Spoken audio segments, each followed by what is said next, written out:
உங்கள் தொழிலையும் பெயரையும் கூறுங்கள் சகோதரரே. ஐயா, என் பெயர் கிஷோத் மோகன். நான் ஒரு விஞ்ஞான மாணவன். எனக்கு கடவுள் நம்பிக்கை கிடையாது. என்னுடைய முஸ்லிம் நண்பர் என்னை இங்கு அழைத்து வந்திருக்கிறார். அவர் மதங்களைப் பற்றி என்னிடம் அடிக்கடி பேசுவார். ஆனால் என்னுடைய கேள்விகளுக்கு அவரால் பதில் சொல்ல முடியவில்லை. ஆனால் உங்களிடம் பதில் கிடைக்கும் என்று நம்புகிறேன். எனது கேள்வி, கிறிஸ்துவுக்கு பிறகுதான் திருக்குரான் வந்தது. அப்படியானால் கிறிஸ்துவுக்கு முன் சென்றவர்களின் நிலைமை என்ன? ஆதாம் ஏவாள் தான் மனித இனத்தின் துவக்கம் என்றால் பரிணாம கோட்பாடு பற்றி என்ன சொல்லுகிறீர்கள்? கிறிஸ்துவிற்கு பிறகுதானே குரான் வந்தது. அப்படியானால் குரானுக்கு முன் சென்றவர்களின் நிலை என்ன என்று சகோதரர் நம்மிடம் ஒரு நல்ல கேள்வியை கேட்டிருக்கிறார். நிறைய பேர் தவறாக எண்ணிக்கொண்டிருக்கிறார்கள். அதாவது 1400 ஆண்டுகளுக்கு முன்பாக திருக்குரான் அருளப்பட்ட பொழுதுதான் இஸ்லாம் நடைமுறைக்கு வந்தது என்றும் முஹம்மது ஸல்லல்லாஹு அலைஹி வஸல்லம் தான் இதன் நிறுவனர் என்றும் தவறாக எண்ணிக்கொண்டிருக்கிறார்கள். காலம் தோன்றுவதற்கு முன்னரே இஸ்லாம் தோன்றிவிட்டது. மனிதன் இந்த பூமியில் கால் பதித்த நேரத்திலிருந்தே இஸ்லாம் தோன்றிவிட்டது. முஹம்மது ஸல்லல்லாஹு அலைஹி வஸல்லம் அவர்கள் இந்த மார்க்கத்தின் நிறுவனர் அல்ல. அவர்கள் கடைசி மற்றும் இறுதி இறை தூதர் ஆவார்கள்.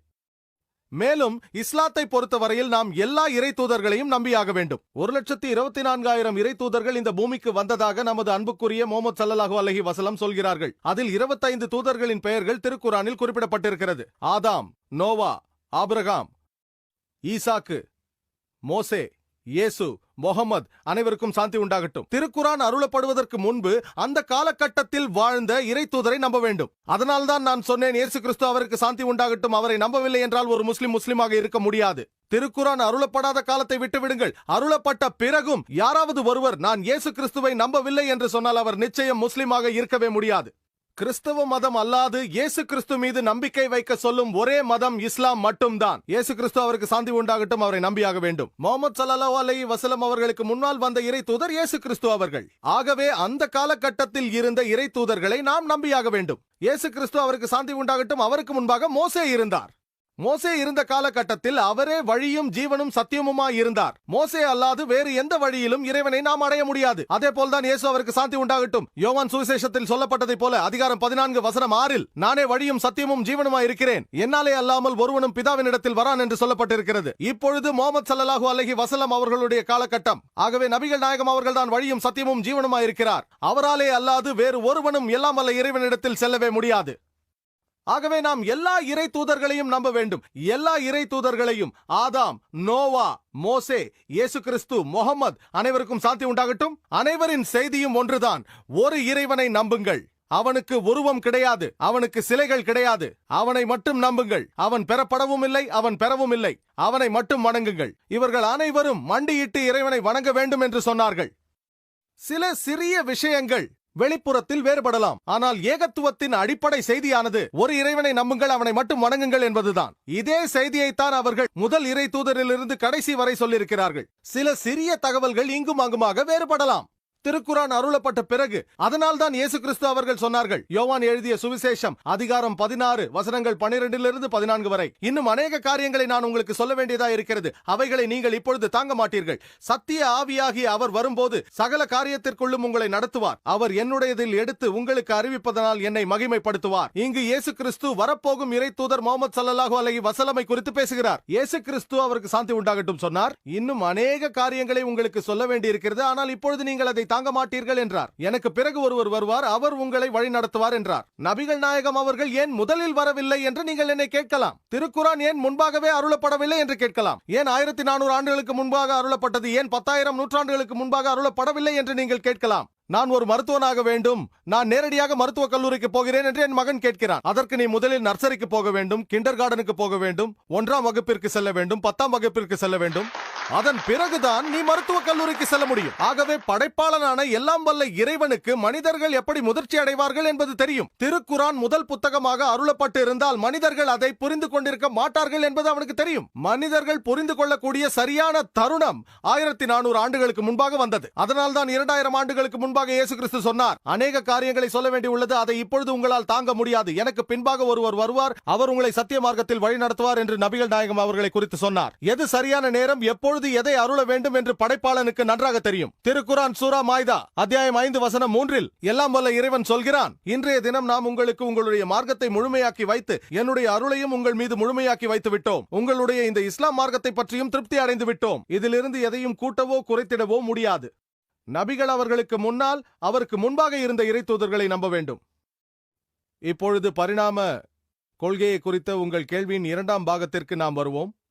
சார்ல்ஸ் டார்வின், சரிதானே? டார்வினின் கோட்பாடு. மேலும் நீங்கள் ஒரு நாத்திகர் என்று சொன்னீர்கள். ஏதோ சொல்ல வந்தீர்கள்? ஆம், நான் ஒரு நாத்திகன் தான். நீங்கள் நாத்திகரா இல்லை நாத்திகராக இருந்தீர்கள்? இன்னும் நான் நாத்திகன் தான். இன்னும் அப்படித்தான் இருக்கிறீர்கள். நான் சார்ல்ஸ் டார்வினை பற்றி பேசுவதற்கு முன்பாக என்னுடைய சொற்பொழிவில் யாருக்கும் தெரியாத ஒரு இயந்திரத்தின் இயக்கத்தை குறித்து யாரால் சரியாக சொல்ல முடியும் என்ற என்னுடைய கேள்விக்கு உங்கள் பதில் என்ன? ஒரு நாத்திகராக சொல்லுங்கள். படைப்பாளன். படைப்பாளன் சரியான பதில். நான் அநேக உதாரணங்களை கொடுத்திருக்கிறேன். 50 100 விஞ்ஞான குறிப்புகளை கொடுத்திருக்கிறேன். மனிதர்களுக்கு தெரியாத குறிப்புகள். இதையெல்லாம் திருக்குரானில் யார் சொல்லியிருப்பார்கள்? பெரும் வெடிப்பு, உலகம் உருண்டை, சந்திரனின் ஒளி அதன் சொந்த ஒளி அல்ல, பிரதிபலிப்பு ஒளி, சூரியன் சுழல்கிறது என்று எனக்கும் தெரியாது, உங்களுக்கும் தெரியாது. அதாவது பருப்பொருளை குறித்து, வானம் ஒரு கூரையாக இருப்பது, மேலும் நீர் சுழற்சி, மண்ணியலை குறித்து இதையெல்லாம் யார் சொல்லியிருப்பார்கள்? உங்களுக்கு பதில் தெரியுமா? கடவுள்தான் என்று நினைக்கிறேன். மாஷா அல்லாஹ். இறுதியாக இறைவனை நம்புகிறீர்கள்? நம்புகிறேன். ஆம். முதலில் நீங்கள் நிராகரித்தது ஒரு பொய்யான கடவுள். இன்று சில வினாடிகளுக்கு முன்பு நீங்கள் அறிந்து கொண்டது ஒரு மெய்யான இறைவனை பற்றி. ஒரு இறைவன் தான் என்று நம்புகிறீர்களா? நம்புகிறேன். மாஷா அல்லாஹ். திருக்குரான் இறைவனின் வார்த்தை என்று நம்புகிறீர்களா? ஆமாம், நான் நம்புகிறேன். முஹம்மது ஸல்லல்லாஹு அலைஹி வஸல்லம் அவர்கள் இறை தூதர் என்று நம்புகிறீர்களா? நம்புகிறேன். நம்புகிறீர்கள். மாஷா அல்லாஹ். யாராக இருந்தாலும் ஒரு இறைவனை நம்புகின்றவர் யாராக இருந்தாலும் சரி, முஹம்மது ஸல்லல்லாஹு அலைஹி வஸல்லம் அவர்கள் இறை தூதர் என்று நம்புகிறவன் யாராக இருந்தாலும் சரி, அரபு மொழியில் அவரை முஸ்லிம் என்று அழைப்போம். இறைவனிடம் தன்னை அர்ப்பணித்தவன் என்று பொருள். நான் கேட்கும் கேள்விக்கு பதில் சொல்லுங்கள். நீங்கள் உங்களை இறைவனிடம் அர்ப்பணித்து விட்டீர்களா? ஆமாம், நான் அர்ப்பணித்து விட்டேன். இதை அரபு மொழியில் சொல்ல விரும்புகிறீர்களா? நீங்கள் ஒரு இறைவனை நம்புகிறேன் என்று சொன்னால், முஹம்மது ஸல்லல்லாஹு அலைஹி வஸல்லம் அவர்களை நம்புகிறேன் என்று சொன்னால், நீங்கள் இறைவனிடம் உங்களை அர்ப்பணித்து விட்டீர்கள், நீங்கள் ஒரு முஸ்லிம் என்று நாங்கள் சொல்வோம். அரபு மொழியில் சொல்ல விரும்புகிறீர்களா? இப்பொழுது சொன்னதை அரபு மொழியில் சொல்வீர்களா? நான் சொல்கிறேன். சரி, நான் கூறப்போகும் வார்த்தைகளை அரபு மொழியில் அப்படியே திரும்ப சொல்லுங்கள்.